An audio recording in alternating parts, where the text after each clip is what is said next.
runtii xalay waa dhageystay in badan baan ku dhageystay oo waliba ku celceliyay ma oran karo waa hadal madaxweyne ku hadli karo ma isma laha inuu yahay waayo waxyaabo badan buu ku hadlay waxyaabo hoos looga hadli lahaa buu wuxuu soo dhigay inuu international kaga hadlo adduunka macnaha la ogeysiiyo aad baan uga xunnahay waxyaabahaas oo kale dadka madaxda ay waxa fiican inay iyagu hoos ka hadlaan oo hoos isku sheegaan waxay kala tabanayaan tan kaleeto waxaan leeyahay annagu reer Puntland haddaanu nahay xaqiiqatan madaxweynaha iyaga waa dhaliilaynaa aad baan u dhaliilaynaa dhaliishan inuu qaato weeye waa in uu ka shaqeeyo sidii dawladda federaalka ay gacanta cagmaha isku taagi lahayd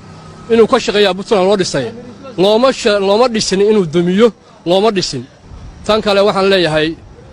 madaxweynaha dawladda federaalka Soomaaliya mudane Maxamed Cabdullaahi Farmaajo inuu sameeyo tanaasulaad badan u sameeyo waan ognahay laakiin waxa rabnaa inuu tanaasulaadka sii badiyo oo wax badan oo uu gar ku leeyahay uu ku tanaasulo si uu macnaha dawladda Soomaaliya cagaheeda isugu taagto waxaan malaynayaa wax kastaba isaga laga barashido laakiin doorasho hadduu galo boqolkiiba boqol inuu ku qaadayo baan ognahay dadka shacabkan aad buu soo dhaweynaya nin Soomaaliyeed oo muwaadin Soomaaliyeed ah oo madaxweyne Soomaaliyeed ah oo isdeed dhan madaxweyne ka inuu yiraahdo Muqdisho lagu sameeynaya waa wax aad iyo aad looga xumaado way aad iyo aad wax looga xumaado way hadal mas'uuliyadeedna ma aha waxaan leeyahay Muqdisho iyo Garowe waa isku mid Muqdisho hadduu Garowe lagu sameyn waayay Muqdishona lagu sameyn maayo annaga habeenu maalin aadna oo shacab ah annaga danahay ka soo qabsanna isaga karaamo iyo ciisiba lagu soo dhaweeyaa habeen iyo maalin waa looga yeeray waa ka warhaynaa wada marka arrinka waxaan arkaa arrin macnaha hadal aan meesha ku jirin baan u arkaa odaguna waxaan leeyahay madaxweynuhu bolojeesa ka bixiyo arrinka Axmed Cabdi Araaba aad baan idin salaamayaa intiina daawanaysa iyo idaacadda intiinaba xalay codkii madaxweynaha Allah barakeeyo madaxweynuhu waa madaxweynaha iyagii haddaan shicibka Puntland nahay kuma qancin xalay madaxweynuhu wuxuu yiri namana qancin karayso wax dan Puntland oo ay federaalka isku hayaan haba yaraatee madaxweynaha afkiisa kama aanu maqal danahan u doorannay u dirsannay ma aha meel kale Puntland baan madaxweyne u yahay anagu nooya dantayada inuu ka hadlo baan u doorannay madaxweynaha waxaan leeyahay hadalkii xalay nama qancin doona kaaya mid la mida cidda kuugu sabcinaysana waxaan qabaa inay rabitaankaaga iyo aayaha Puntland midna ka talin mana rabno annagu waxaan suurtagal ahay inaan kugu riyaaqno madaxweyne hadalkii xalay raaligelin ka bixi kana noqo saasaan annagu leenahay dawladda federaalka waxaan leenahay dawladda federaalka wax badan bay qabatay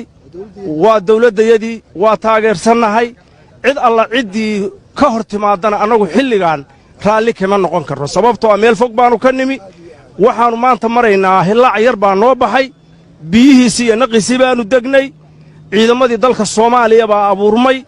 waad aragnaa awooddooda iyo sida looga qaylinayo imaaraad waxay ku hadleen baannu maqlaynaa dantay dalka kala hayeen baannu ognahay rag waaweyn baan nahay kor waayeel waa wadaindho waxaan codsanaynaa madaxweynuhu inuu shicibkiisa u soo noqdo isagii shicibkiisu caawa isma haystaan arrintaa waa ku guuxnay xalana nama ay qancin mana aanu seexan cara awgeed sidaasaan leenahay madaxweyne waa ku taageersanay madaxweynaha iyagii baa tahay ka noqo arrintaa raaligelin ka bixi salaamu calaykum si baana u saluuga xaqiiqiyan waxyaabo badan oo qofka markuu siyaasiga yahay inuu ka gabaday ka fiicanta ka qurux badanto la hubeeyo inay hu qabaan jiraba meesha ka muuqanayay ummaddu way isu cawdaan oo dadku hadday doonaan way isku ruubaystaan laakiin in codad noocyadaas oo kale ay saxaafadda xigan horta anigu halkaas aad baan uga naxayo kolay anigu gabar ahaan anigu haddaanay kolay anigu ma dhihin erayada qaarkood waxaanse ku darayaa oo intaa ku darsanayaa waxaan ku darsanayaa federaalku waa dawlad annaguna dawlad goboleed baan nahay madaxweynaha waxaan dhihi lahaa anigu madaxweyne annaga hoostayadii bihay ka cabni carruuri baa naga caqday magaaladii sicir barar baa ka jira dad baa guryuhu u xiran yihiin dadkaasina waa dadkii madaxweynuhu u dhaartay oo kitaabka u maray waxaa la ii sheegayey nin 3 milyan oo kaash haysta carruurtiisa rooti biyo ugu qoynaya oo magaalada dhexdeeda wadani oo dadka magaalada joogay oo gaay rubcsan kara wuxuu ku soo gato marka dar inaan dawlad federaal iyo gada ka hadalna anaga danimo nooguma jiro taayadii baan cuslaysay marka bal hoosa la isu eegaan dhihi lahay bal wadanka hoosa loo eego taas hadda waa wax baqaya mooyee su'aashii madaxweynaha khudbadii madaxweynaha cid kuma qancin dadka Soomaaliyeed kuwa maqan iyo kuwa dalka jooga midna ma qancin aniga magacayga Shaafici Maxamed Aliyaha Garowe jooga halkan badganaay Koodogos waxaan leeyahay madaxweyne mar labaad iyo mar saddexaadba adoo mahadsan madaxweynihii baa taafooy lagaadaniga gedid waxaan ku leeyahay nama qancin waxaan kaa maqlay nama qancin gabdhaha qaybna xitaa ma dhahaan waxaad tidhi telefoon wax lagu wada hadlo wax la sheega ma dani waxaan leeyahay xamarna warree xamarow garowe waa nabad kismaayona waa nabadda idinkaa wax ku ah waxaan leeyahay inoo tudha oo xamar u tuma waa madaxii ummadda soomaaliyeed waxaan leeyahay wax walboo xumaana dini iyo axmedoobe waa ku qoslayaan xamar waxa ka dhaca waa taa lagu riwaayadaysanayo telefoonnada la leeyahay saasaa la yidhi horta khudbadda xalay waa dhegaystay madaxweynuhu jeediyey barnaamijka oo xalay madaxweynuhu ka hadlay anigu waxaan ka jeclaa masiirka Puntland iyo danaha Puntland wax ku saabsan inay meel uun kaga jidho xalay madaxweynuhu wax la taaban karo haddeertaay oo Puntland danteena oo ka hadlay anu ma dareemin waxa weeye Puntland gobolada qayb baa maqan xuduudihii waa ogtihiin waa la socotaan gobolada qayb baa hadda sida Gardafuud iyo kale iyana wadoolaan bay u go'an yihiin annaga dhexdeena waxa weeye baa kala waxaysanoo qaybna gobolada la haystaa qaybna wadoolaan u go'an yihiin horta maxaynu gada iyo horta ka hadalaayo meesha la yiraahdo iyo Garbahaare in laga hadlo oo wax la iska weydiiyo annaga u baahan ummadda reer Puntland waxa u baqaya wada jirka iyo midnimada iyo wada jirkooda inay ka shaqeeyaan iyo wixii Soomaalidan ugu jidho khudbadda xalay madaxweynuhu ku hadlay anigu total mitir kulli khalad bay ilaahay ol sababtoo ah waana macnaynayaa waxaan ku sababay macnaynayaa waa mare arrinta uu kaga hadlay federaalka ka sheegay wax jira ma ahayn waa mare arrimaha Puntland ahayd oo madaxweynaha ka ahaa wuxuu ka soo qaaday ma jirin waa mare baahiyaha Puntland oo aad ogtihiin iyo masiirka Puntland oo aad ogtihiin xalay hal qodobna kama soo qaadin kamana u taaban waxa uu ka hadlay oo federaalkaana wax ka jiraan ma ahayn waxaan u arkaa inuu dhibaato badan ka shaqeeyay xalay shacabka reer Puntland Soomaaliya ku diray Soomaaliya oo dhammaanteedna qabaa'il ahaan uu isugu diray ciidamadii Soomaaliya iyo shacabkiina iska hor khudbaddii madaxweynaha xalayto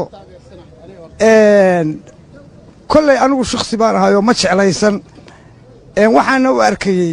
inay cadha ka keento ahaa madaxweynuhu ciddiya ku dagaalan Soomaaliyana maanta uma baahna ciddiya ku dagaalan markaa waxaan odhan lahaa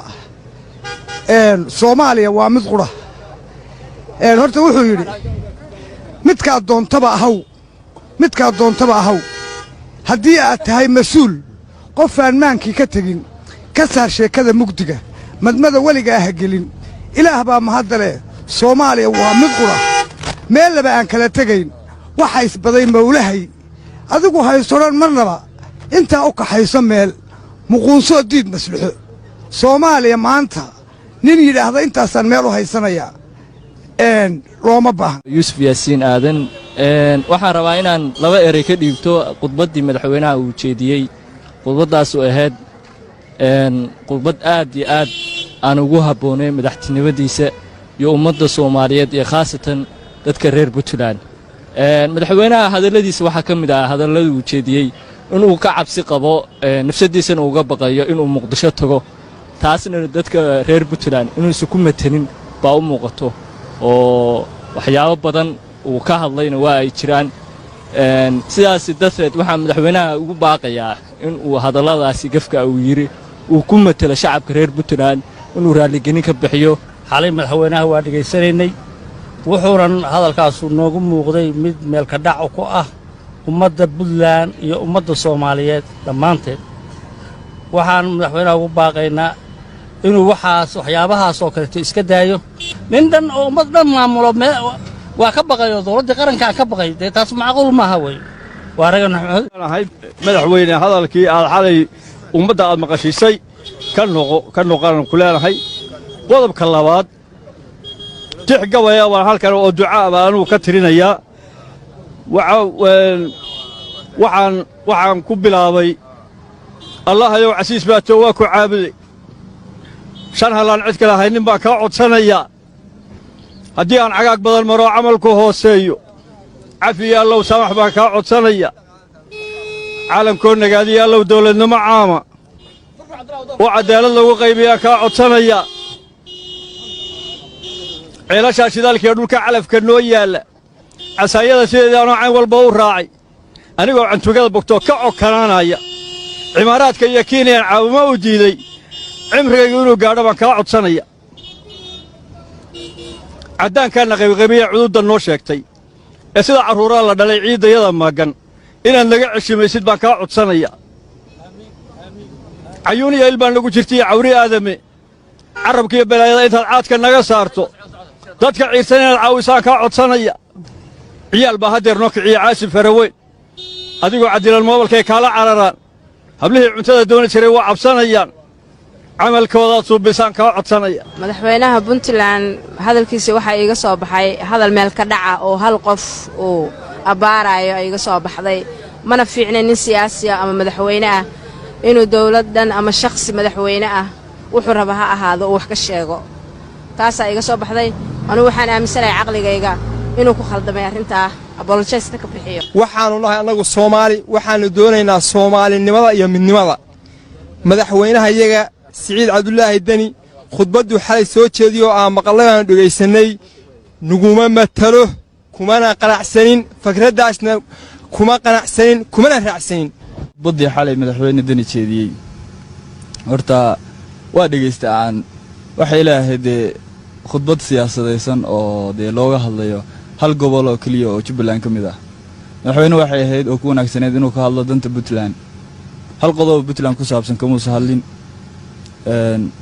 dee siyaasad murugsan soomaaliya oo dhan bay ka jirtaa oo waa lala wada socdaa waxaan dhihi lahaa madaxweynaheenna khudbadda tan xigta insha allah inuu ka bedelo sida tan oo uu ka hadlo masiirka iyo arrimaha ka jira puntland gudahooda lacagtiiyo la qaadan waayey dhaqaalihii hoosu dhac ku yimaaday ciidamada intaa la dhisayo tayo loo sameeyo insha allah markaan dhegaystay madaxweynaha puntland hadalkiisii boqolkiiba boqol waxaan ayidsanahay dalka in ay ka dhacdo doorasho cadaalada waxaan kaloo ayidsanahay madaxweynaha maanta jooga soomaaliya maxamed cabdulaahi farmaajo wakhtigu ka dhammaaday inuu mataqaanaa la ayido oo doorashada nin walba uu galo inuu nin walba doorasho galo oo mataqaanaa dabadeedna halkaa lagu kala haro shacabka soomaalidu cidduu ayidsan yahay waa la ogyahay cid yacni loo cagatuglayn karo ama loo mataqaanaa maxaahayay qori loo qaadan karo ma jiro nin geed dhalay ma jiro nin walba reer buu ka soo jeedaa waa in anigu waxaan aaminsanahay oo keliya ayidsanahay madaxweynaha soomaaliya maxamed cabdulaahi farmaajo ayidsanahay boqolkiiba boqol ha noolaado ha jiro ha guulaysto allaahu macahu waa macana haddana arrimaha bulshada ruuxaddooda in wax badan baa lagu taamayaa oo bulshadu ay tabaysaa oo runtii waxa weye dhaqaaluhu ugu horreeyo oo runtii laga cabanayo dhaqaalaha shilinkan soomaaliga ahaa laga cabanayo runtii dawladdu wax badan way qabatay guddiga loo sarax badan waa qabtay bulshada ruuxaddeeda waxbaa ka qabsoomay laakiin axmed weli inay jirto kalsooni darro taasina ay saamaysay dadkii danyarta ahaa taana codsigaana madaxweynaha waa u gudbinayaa waxaana ku dhiirigelinayaa inuu oday u noqdo isagu wadahadalka soomaaliya si horeba ugu ahaa puntland ay u ahay saldhiggii soomaaliya isu keenayey khayrna insha allah waa ka filayaa aad iyo aad baan ugu mahadcelinayaa tv-ga sn iyo madaxweynaha dowladda puntland dhammaana shacabka somaaliya waa salaamaya guul baan u rajinaya